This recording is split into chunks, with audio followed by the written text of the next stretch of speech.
سلطان محمود غزنوی اپنے باپ سبکتگین کی وفات کے بعد تخت نشین ہوا، جس کا منشا اپنی سلطنت غزنی کو وسعت و استحکام دینا تھا۔ وہ اپنی 33 سال کی حکمرانی میں کامیاب ہوا۔ اس نے اپنے چاروں طرف کی سلطنتوں کو، چاہے وہ مسلم ہوں یا غیر مسلم، سب کو ہلا ڈالا اور اپنی حکومت کی حدود آگے بڑھاتا گیا۔ اس نے غزنی کی ایک طرف کاشغر کی اسلامی الہانی حکومت کو، دوسری طرف خود اپنے آقا سامانیوں کی سلطنت، تیسری طرف ولیمیوں اور طبرستان کی حکومت، آل زیاد کو مشرقی سمت میں غوریوں کی سرزمین کو، جن میں سے کچھ مسلمان ہو چکے تھے، پھر اسی طرح مشرق سمت میں ملتان اور سندھ کی عرب حکومتوں کو، اور ادھر لاہور اور ہندوستان کے بعض دوسرے راجاؤں کی سلطنت کے کھنڈرات پر اپنی غزنی عظیم الشان سلطنت کی بنیاد رکھی۔ سلطان محمود غزنوی کو دوسری سمت کی مخالف حکومتوں سے جب بھی فرصت ملتی ہندوستان پر چڑھ آتا۔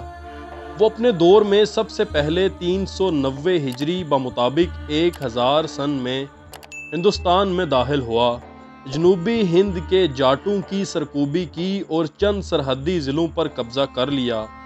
دوسرے سال پھر آیا، پشاور کے آگے ہیمہ ہوا، راجہ جے پال نے شکست کھائی اور گرفتار کر لیا گیا۔ سلطان محمود غزنوی نے بڑھ کر دوسرے شہر ہند پر قبضہ کر لیا۔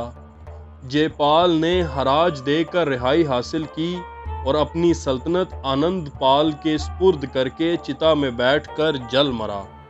ملتان کے والی عبد الفتوح باطنی نے بجے رائے کی مدد کی ناکام کوشش کی تھی۔ 396 ہجری 1005 میں سلطان محمود غزنوی اس کو سزا دینے آیا۔ راجہ آنند پال ابو الفتوح کی مدد کے لیے آیا، مگر ناکام ہو کر فرار ہوا۔ عبد الفتوح نے سلطان محمود غزنوی کی اطاعت قبول کی۔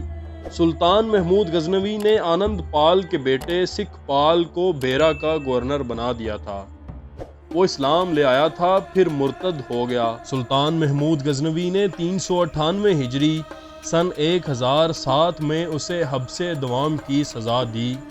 پھر 399 ہجری سن 1008 میں مارکا آرائی ہوئی۔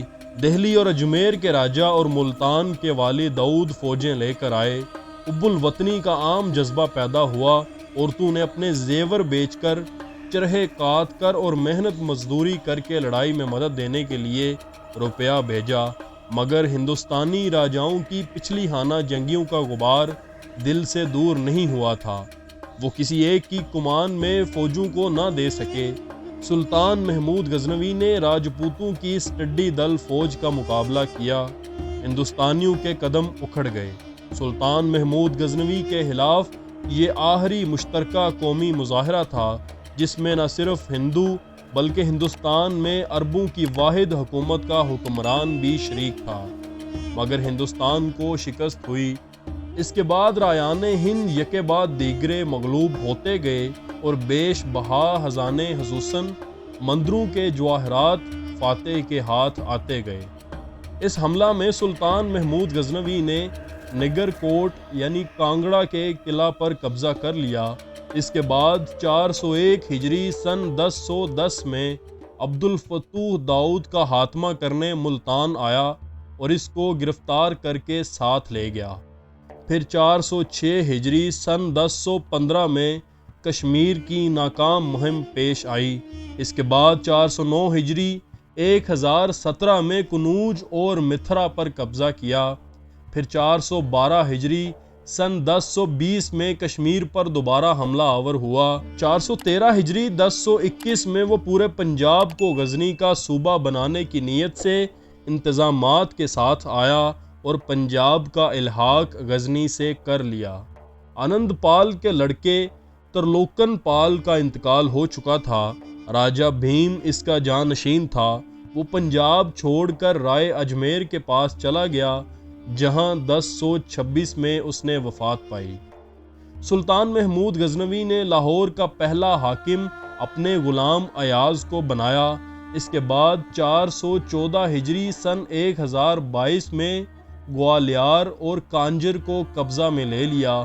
پھر 417 ہجری 1026 میں ملتان کے قزاقوں کی سرکوبی کی اور 419 ہجری 1027 میں جاٹوں کی چھیڑ چھاڑ کا بدلہ لینے کے لیے آیا اور کامیاب رہا۔ اس طرح سلطان محمود غزنوی کے براہ راست قبضہ میں پنجاب، سندھ اور ملتان کے صوبے آ گئے۔